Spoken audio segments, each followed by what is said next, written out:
Pernah tak korang bayangkan, tengah perjalanan balik, masih gelap. Tiba-tiba, kereta bergegar kuat dari belakang.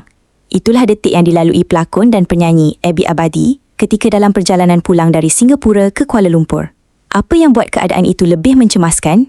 Ketika kejadian berlaku, Abby dan rombongannya sedang mencari lokasi yang sesuai untuk berhenti menunaikan solat subuh.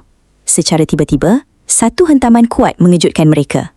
Pada mulanya, Abby menyangka tayar kereta pecah sebab suasana di Voraya ketika itu sangat gelap. Mereka terus memberhentikan kenderaan di bahu jalan.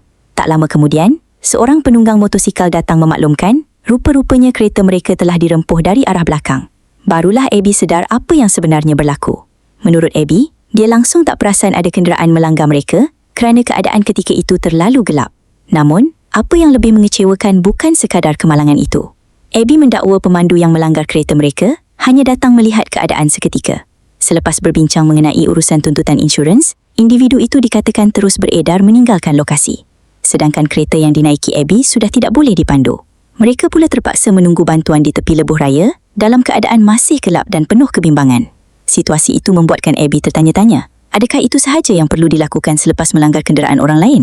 Perkongsian tersebut mengundang pelbagai reaksi dalam kalangan netizen. Ramai yang bersimpati dengan pengalaman Abby, manakala ada juga yang berpendapat pemandu terbabit sepatutnya menunggu sehingga bantuan tiba bagi memastikan semua berada dalam keadaan selamat.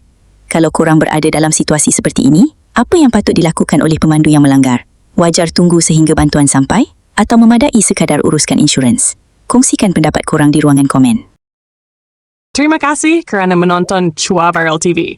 Jangan lupa like, komen dan subscribe untuk terus dapatkan update terkini tentang dunia hiburan Malaysia. Jumpa lagi di video seterusnya. Stay tuned untuk lebih banyak kisah sensasi